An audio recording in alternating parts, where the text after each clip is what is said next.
Welcome to the Rolling Coynes Podcast. I'm Ross, I'm Crystal. and we are recapping weeks 13 and 14 of our Jiu-Jitsu journey. Missed a week. We'll get into that. Yes, missed. We'll say it's a week. Took a full deload myself. Yeah. Yeah, where do you want to start, honey? Let's kind of try. I think it'll be hard to remember the details of each of the weeks. Let's try to go the week we missed, back and forth, this week or this last week, and then just any kind of general closing thoughts. Okay. Themes, if you will. I know the theme. Sucks to suck. That's been the theme for me. So week 13 I took as a deload week, very deliberately. How are you feeling at the end of week 12 to make you make that decision? Because that's also a very uncommon. People looked at you like you were crazy when you said that. They're like, what? Why? What is that? It comes from our, fitness training background. I was like, yeah, we've done 12 weeks. Sometimes you can do, 4-week cycles or 8-week cycles. 8-week cycle, and 12-week is a pretty common one too. I was like, I should chill out. And I was also, my brain was like, I was like slow. Like I was like really dragging my day to day. Like I was having a hard time like putting one foot in front of the other. And my body felt just normal, like normal aches and pains or soreness or whatever. Like I felt like my body was actually, what am I trying to say? Acclimating or like adjusting to this new training, doing jiu-jitsu. And ramping it up to like 4 to 5 days a week. Yeah. Cause I hit my first and only so far 2 weeks back to back of 5 days a week. So week 10 and week 11. The first week, I remember you saying it was hurting. Second week, you were like, okay, like body feels all right, but the brain is. Yeah. I felt like I was like, oh, my nervous system is cooked. So I'm going to take a deload. And it felt great. Like it was one of those things where like partway through the week, I was like, oh, was this a good idea? Like, I don't really feel like I'm recovering and I feel like I'm missing out. Well, that week you did come in with me on a Wednesday evening together. And you got really lucky because that class ended up being just a bunch of guard passing drills. It was like a cardio jiu-jitsu class. Yeah. So you got, in a way, you got active recovery. Yeah. And funny story is like, we're doing these like minute on, minute off, you and your partner switch. And it was a date night for us. So we got to go together. So we were partnered and, you're doing these like movements back and forth. And there's like squatting and like the professor who was running the class, like turned to me and he's like, yeah, like my legs are sore. How you feeling? And I was like, I don't know. I feel good. I feel great. Like I don't feel very sore. And he kind of like looked at me. I was like, wow, okay, cool. He either in that moment thought, wow, he's really fit, or he's so cocky. Yeah. And I felt great. Like, like there was a little hotness. But once I got home, I went to go walk down like, a couple stairs and my legs went full Bambi on me. I was like, oh no. I mentioned that to someone the day after, or maybe 2 days after. And they were like, well, I mean, I think that means that you're relatively fit if it takes at least a day for the soreness to set in. So that's good. And then I was sore for the rest of another week. Yeah. Yeah. So yeah, you had your deload week.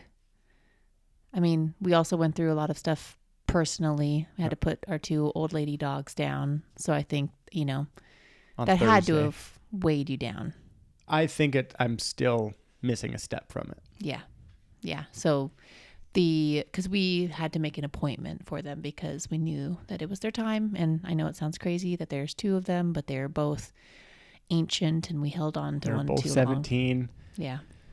So we knew it was coming. We made an appointment. We knew it was on Thursday. I think the lead up to knowing that is coming probably also weighed on you. I know it weighed on me, just being an anxious person. So that on top of trying to learn brand new skills, you deserved a week off. Yeah, it was the right week. Yeah. That's for sure. Yeah. Yeah, I was crushed. That was that hit me harder than I thought it would. I don't know what I was expecting, putting my dog down that I'd had for 16 years. Half your life. And it just, yeah, I was wrecked. I was like really, really raw for a couple days. And then I was thinking about it tonight. So, kind of jumping ahead over last week. Mm-hmm. Like tonight, like I was just like, man, I still don't have the fight in me. Mm-hmm. And I'm like, I think this is residual from like a pretty emotional thing we went through. Yeah. I mean, I'm sure this is relatable for many people. It doesn't have to be that's exact situation that we went through, but I heard someone talking about jiu-jitsu where they were talking about it in a positive light because they were saying that, you kind of get like the sweaty heat benefits that you might get from a hot yoga class. And then you also get the like resistance training stimulus that you get from, a HIIT class or functional weightlifting sort of situation. And then you also get something that is very different from any other physical activity. And it's this trust building and emotional aspect of it where you become very vulnerable and you have to trust the people that you're rolling with. Yeah. And sometimes you don't, but then you learn you don't roll with them. But for the most part, like you are being really vulnerable with the people that you're giving your body up to, basically. And I think that if you're going through something personally that is also emotional, or like we've said, and it describes the feeling very well, but like emotionally raw. Yeah. She cried enough. He ripped off all of the scabs and band-aids or whatever, like there's nothing left but the bottom of the bowl, Yeah. And it's trying to go back to something like jiu-jitsu. It's like, it almost feels like too vulnerable. Like I wasn't willing to fight. I don't know if you felt the same way. I was like, I wasn't willing to fight in the same way because I felt like if I pushed myself in that way, I would be crying on the mat. And I'm like, I don't want to do that this week. Yeah. I'm not ready for that yet. And so because of that, I kept going to class less often, maybe 2 or 3 days that week. But I pulled way back and I was very foggy and kind of staring off into the distance, and don't think I really picked up anything from the last week of drilling just because I was in another place. I was like, just show up. I got workouts in, and that was about it. Yeah, it was like tonight. We're recording this on a Monday night because our typical Saturday night was our son's 5th birthday party. And so I was in class tonight, and we were doing this guard passing thing, and it was like, it's a new professor. It was like a new thing. Everybody was kind of clunky. Dude speaks Portuguese. So that was like, there was like a whole lot of like chaos happening. And I was in our coaches, like the coach that we're with most often, he was taking class tonight. And I was like, I had him in my closed guard, and like, I think he was supposed to pass my guard, which is kind of like somebody crushing an ant. Like, it's easy, right? Or like, who cares that I have my closed guard around him? And I felt so dumb because I had I dial toned out. Especially if he's like, okay, I'm going to give you 30 seconds to work on this. And you're like, but I don't know. Like, we would literally watch like structured tutorials every night before bed. And that almost makes it even worse, where I'm like, why can't I think of one fucking thing that I could actually do that might be just at least to show effort. Just show effort, just like I'm like, oh God, it was so embarrassing, and like, it's embarrassing. Yeah. And I think the fact that I don't have the fight in me right now, like I don't have that like layer of just like, don't give a fuck. I'm here to learn, and like, of course I suck. Like that just it's not there right now. No, it's kind of like a protective barrier that probably got stripped away in this whole process of grieving, and it seems so. It's not it's not necessarily a healthy thing to have though either, right? I don't think that that's like the best thing to have in mind, like this like cocky ignorance or the fight that you talk about. Yeah. Like sometimes it's okay to be. Well, But that's I know, where I was tonight. I You know what it I mean? sucks. Like, yeah, it was just like, oh, sometimes it's good to feel those feelings. Yeah, That's I just all I'm felt saying. so embarrassed, you know. And it was a great class, all things said, you know, like it Yeah. was fine. But Who did you drill with? another white belt. Okay. You know. Yeah. Good dude who I drill with often. But E-name? Yeah. Yeah. So in any case, it's you know, kind of jumping around, but that deload week was also the week that we went through a major grieving experience. Mm-hmm. And the week after, we were kind of just talking about, like, I don't think I picked much up. I was trying to. Yeah, well, and then, again, I'm not an excuses person, but a reasons person, a reflective person. We went from saying goodbye to our besties to celebrating our son's 5th birthday and preparing for a birthday with 24-year-olds. Yeah. So plus all of our family. We did 2 birthday parties in one day. So low lows and then high highs. The parties went off without a hitch, aside from forgetting our forks for the kids to eat their cake. So they just went in with their hands, which is also awesome. YOLO. It's just a lot. Sometimes you have these phases in life, and the fact that we even showed up at all says something. Yeah. But I don't know about, maybe to segue a little bit, all of that aside, I think I've had the hunger since day one, but I think now, after having like a couple of tough weeks, I'm like, gosh, I want to get better. Yeah. And I know that it's not like going to be an overnight thing, but like, man, what do I have to do to get like 5% better? Yeah. Like, we've made it past this, and I know that life isn't just going to become easy all of a sudden, but maybe, knock on wood, we can have like a little bit of stability and normalcy in our life to be able to go back to dedicating 5 whole hours a week to this. Yeah. And retaining it because we don't have so much other stuff swirling around in our brains. We'll see. Yeah, it was a chaotic 2 weeks, and we actually still got into the gym. Tonight I was feeling about... by the way, do you have anything more to say about your deload week? Do you want to recap anything else? Or you didn't really deload? I didn't deload, but I took less classes just because of, the chaos. So, unintentionally I did a deload. Yeah. Because I went to Monday morning class, Tuesday evening, and then Wednesday evening. And then Thursday was the day. And then after that, you didn't do Friday. I'm not doing Friday. I'm not doing Saturday. We never do Sunday. And then I made it back in on Monday morning. So I took 4.5 days off. Yeah, you were thinking about going in Friday morning the day after, and you're like, oh God, no. No, that's terrible. And I thought it may be Saturday, and no. So yeah, I had an unintentional deload week, but I've done that a couple of times where like we've just been busy on the weekend. So I ended up taking 3 days off in a row. And yeah, I was having this, the mental stuff. Yes, we already talked about.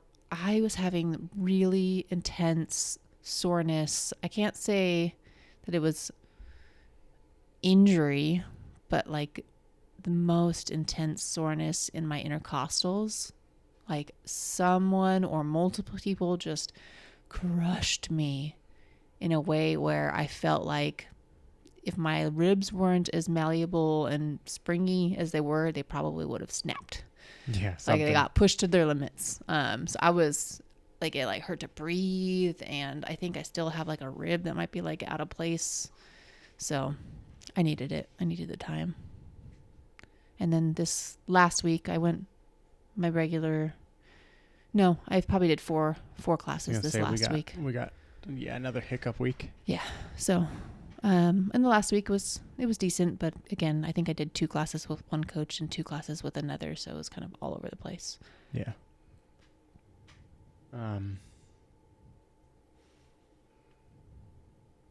Shoot, dead air. I totally blanked. Well, I was gonna see if there are any themes for myself recently as of late. I think the topic of competing has come up. Oh, yeah. Quite a bit. We've had, I don't know if we talked about it during the last one, so I don't know if we're just repeating ourselves. But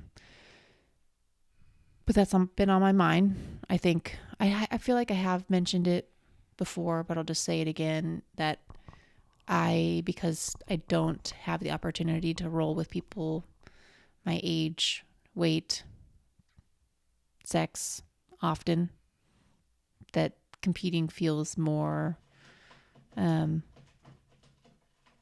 cat is scratching on the scratching pad right now. We've had a dog walking around on his crinkly bed. Cat scratching. More, I don't want to say desirable, but like intriguing. That's a good word. It's seemed more intriguing recently just because, one, if you compete when you're a one stripe white belt and you lose, that's okay. Yeah, you're just whatever. a one stripe white belt. You're supposed to suck and you're supposed to lose the first time. If you win a match, great. So get it out of the way.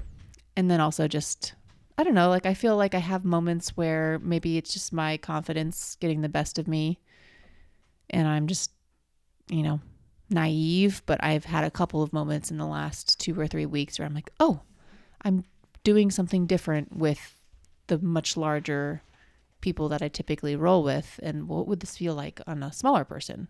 Yeah. Because I think the smallest person in our regular class in the mornings, where I feel like I just roll a little bit differently, aside from the one other woman, and we kind of just try to like roll with each other. The lightest person's 180? Yeah.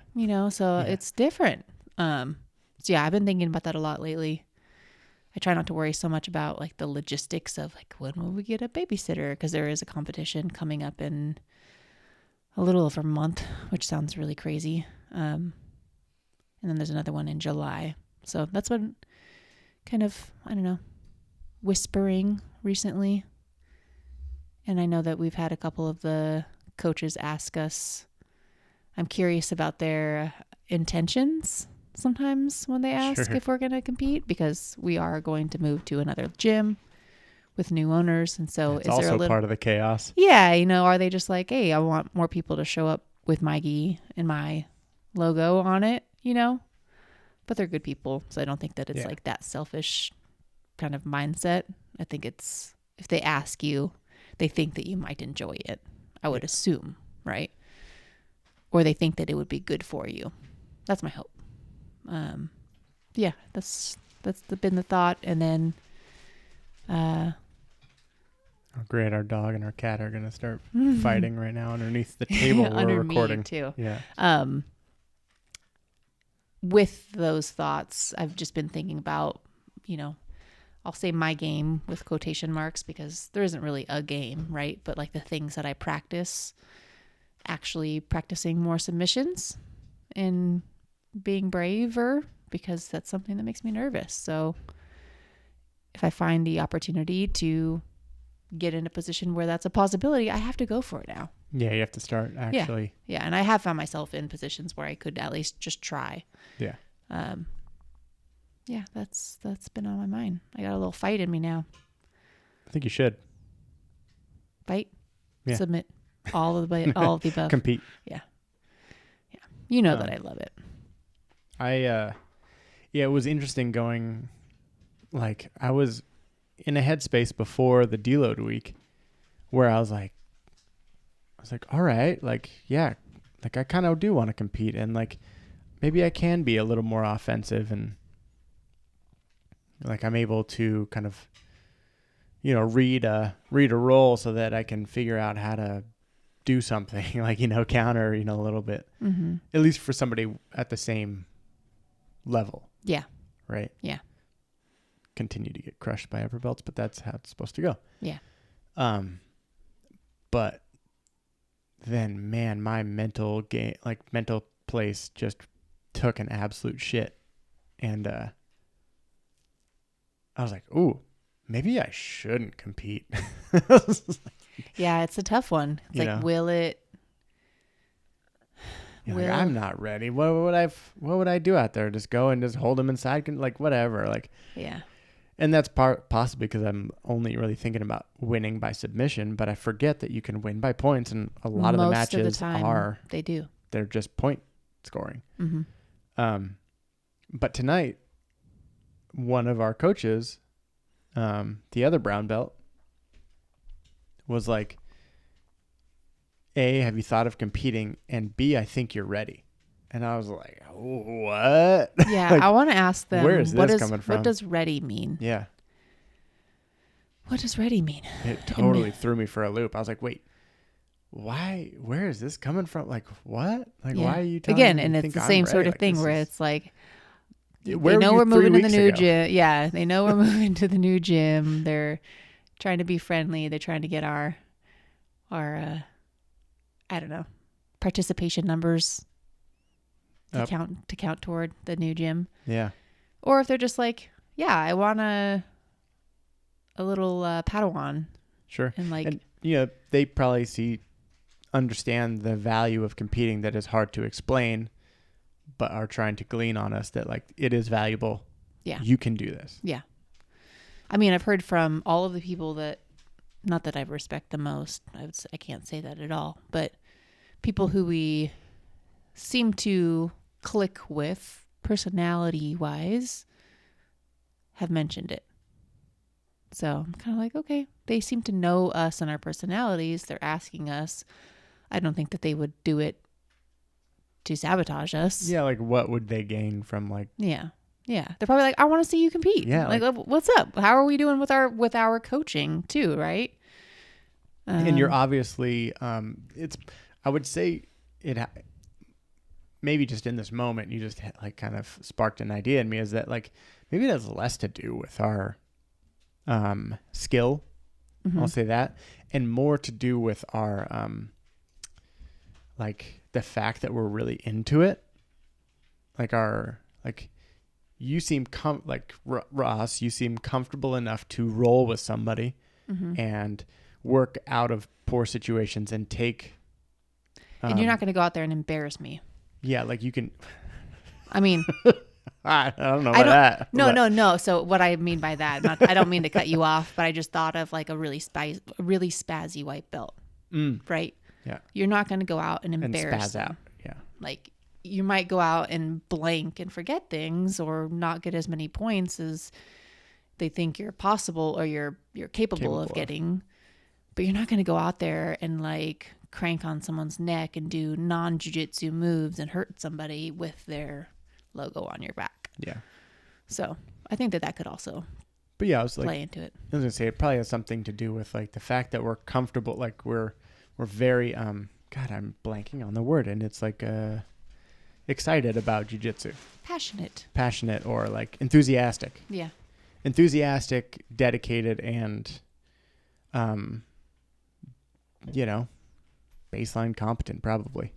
I mean, they've been through it too, and they might just be like, okay, I see that you look really moody and you keep talking about how much you suck, and we know where you are right now, and you need to go compete and like just dust stuff off a little bit. I was so moody at the end of class today. Like I didn't want to talk to anybody. I didn't want to do shit. I just wanted to go home. Yeah. I was just like fucking tired of sucking.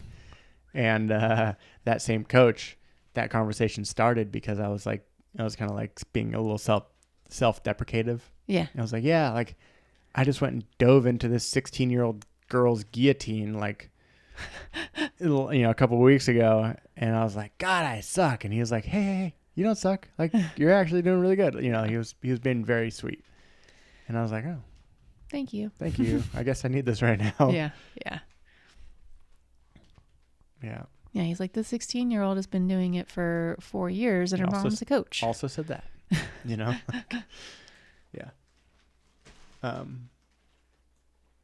So I don't know. Yeah, I guess. I think another, like, it almost like,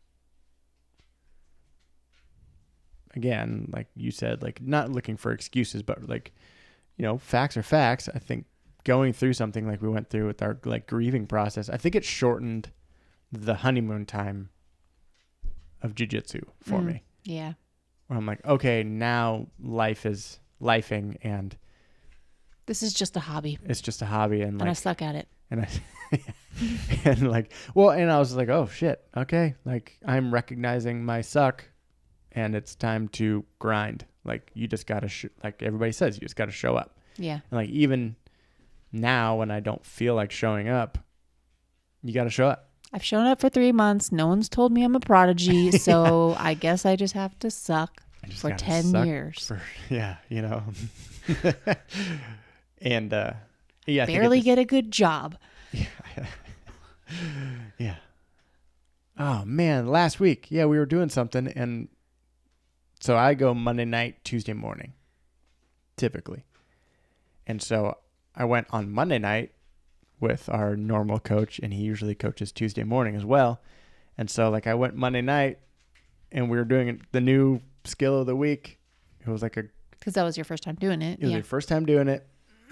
I'm working with a guy who's like 6'4" and 220, and I'm trying to do this like fake guard pull where you like post them on your leg, support their weight. You're stepping on their belt. It's like it's a toss. Or it's I don't know, takedown. There's a name for it. Yeah. But it's like a fake guard pull. You step on their belt, you lay back and,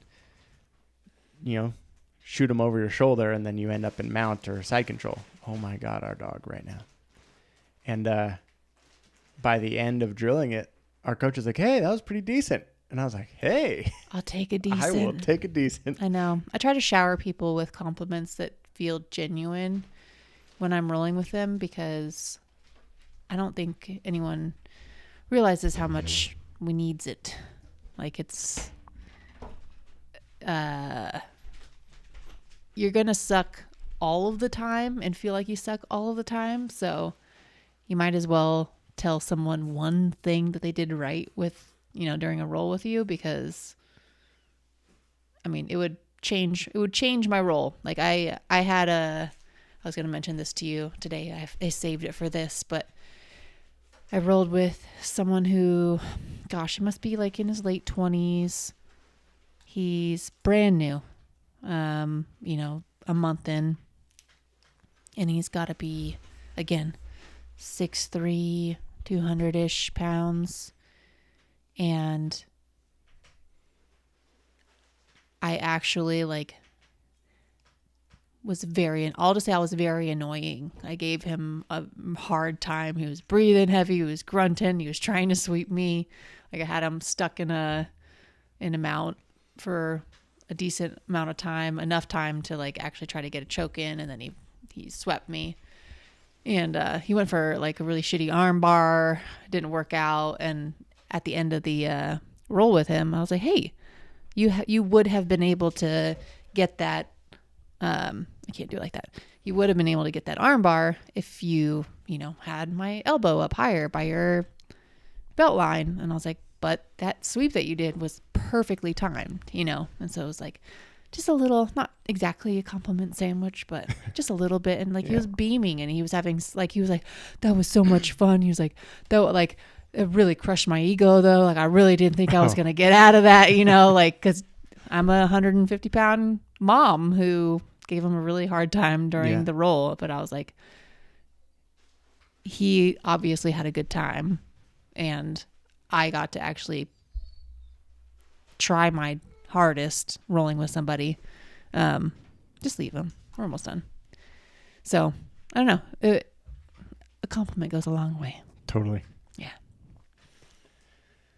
Oh, so yeah, compliment goes a long way, especially on a week where it sucks. I think it's, we're going to find something besides being good to focus on. What do you mean by that?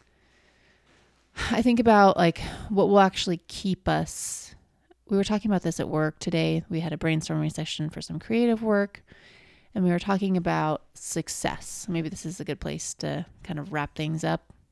The conversation around success and how the most successful people in life are not the ones that just were the best and got success is not just the gold medal. It's the Steph Curry story about how like he sucked for a really long time and he really wanted to play and he like couldn't get on a team, and then some coaches picked him up and taught him a bunch of new this probably sounds so crazy to people who actually know basketball, but like he had people mentor him and he worked his ass off and he became one of the best 3-point shooters in the NBA. And then he won a bunch of gold medals or, the equivalent of that, right? Then he became the best. And it's like his success would mean so much less to a fan and general public if he didn't have like all of that process in between. And so I think it's like finding joy in the process. Yeah. And then I think in addition to that, maybe not related to the Steph Curry example, but like going through that process with other people. I think I'm realizing that like that's something that I really want, and I have that with one person, maybe a couple more people, but I want like training buddies. I have that with you. I have that with another woman at the gym. And like I really am trying to foster those relationships of being like, hey, we suck. Do you want to try to get better together? Yeah. You want to like talk about it, and like finding the community aspect of it as well. Yeah. So. Yeah, I was feeling very similar last week. Yeah. I was like, oh man, I just want like a really good training partner that doesn't have to be like a savant, but somebody I can just like be someone comfortable. Who can admit that they want to get better at it with you, and you can talk about it with, right? Yeah, and geek out. Yeah. And we have that. We have that, but we don't get to train together, so it's a little different. Yeah. So there we go. Training buddies.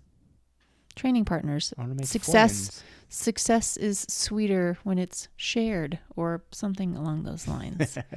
I'm sure there's some quote. Yeah. I love it. Well, yeah, tonight's going to be a quick night, shotgun night, because we just want to get back into it. Yeah, we've been here already for, I think, like 35, 40 minutes, so it's pretty decent. 32:24. Okay, cool. So it was perfect. Yeah, and like the reason why I was like really adamant about getting on tonight, because earlier I was like, nah, we don't need a podcast tonight.